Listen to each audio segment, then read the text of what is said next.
Shalom Bapak Ibu yang terkasih di dalam Tuhan, kita bersyukur hari ini kita boleh kembali berjumpa di dalam lilin pengharapan.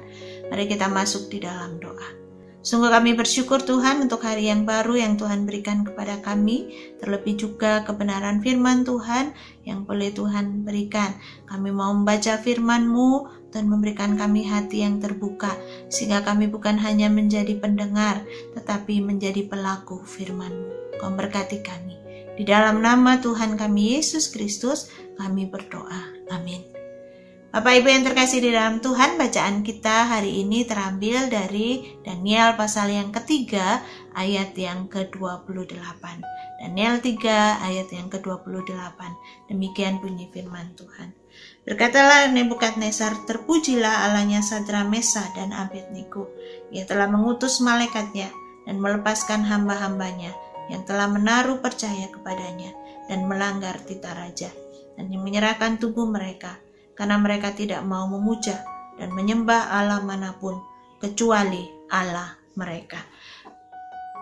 Krisis adalah salah satu kondisi di mana seseorang harus diperhadapkan kepada satu bahaya dan harus mengambil satu keputusan. Dan di dalam menghadapi krisis ini ada 3 sikap yang biasanya dipilih oleh orang tersebut. Yang pertama adalah menyerah.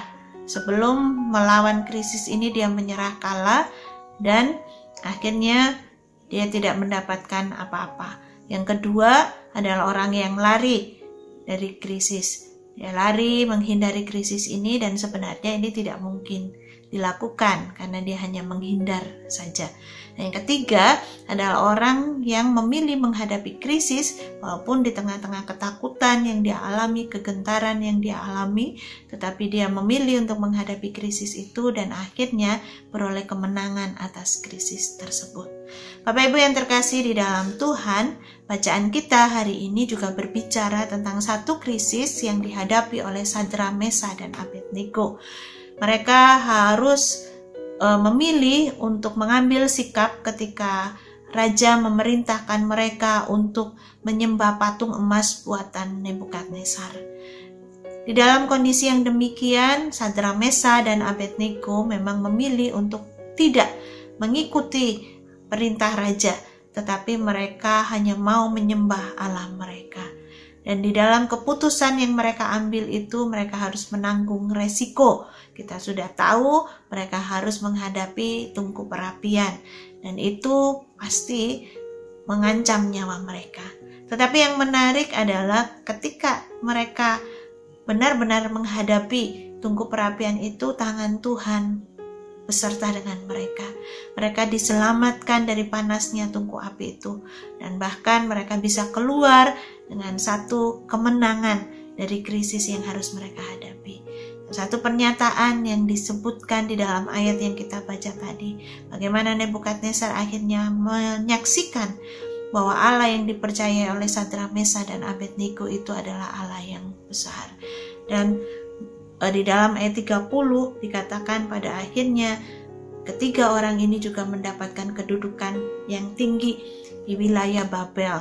Mereka bukan hanya menang atas krisis, tetapi mereka juga menjadi berkat bagi orang dan bagi negara di mana mereka berada. Bapak Ibu, kalau kita membaca dalam seluruh bagian Alkitab, tokoh-tokoh Alkitab sebelum mereka dipakai Tuhan, mereka juga diizinkan mengalami krisis di dalam kehidupan mereka. Abraham harus melewati masa-masa sulit menantikan penggenapan janji Tuhan. Musa demikian juga. Daud, Yusuf, dan masih banyak lagi. Sebelum Tuhan mempercayakan kepada mereka tanggung jawab yang besar, mereka harus menghadapi krisis yang itu tentu saja tidak mudah. Tetapi puji Tuhan, di dalam iman percaya mereka dan anugerah Tuhan, mereka boleh melewati setiap krisis yang diizinkan terjadi di dalam kehidupan mereka. Hari ini pun kita sedang menghadapi berbagai macam krisis, baik itu ekonomi, kesehatan, rasa aman, dan lain sebagainya. Bagaimana sikap kita ketika kita menghadapi krisis tersebut? Hari ini kita diajar untuk kita boleh berani menghadapi krisis itu di dalam pertolongan Tuhan. Dan menantikan Tuhan bertindak di dalam kehidupan kita. Oleh karena itu, di tengah-tengah menghadapi krisis ini jangan kita putus harapan, tetapi biarlah kita boleh menaruh pengharapan kita hanya kepada Tuhan dan menantikan Tuhan berkarya di dalam kehidupan kita, menjadikan iman kita semakin matang dan kita boleh semakin dewasa di dalam Dia. Tuhan memberkati kita. Mari kita tunduk kepala kita berdoa. Kami bersyukur Tuhan untuk kebenaran firman-Mu hari ini. Biarlah Engkau sendiri yang terus memampukan kami untuk mengambil keputusan yang berani, sekalipun kami harus menghadapi krisis karenanya. Terlebih di dalam iman percaya kami kepadamu. Dan biarlah kami boleh melihat karya Tuhan dinyatakan melalui kehidupan kami. Kau berkati sepanjang hari ini ya Tuhan. Di dalam nama Tuhan kami Yesus Kristus kami berdoa. Amin.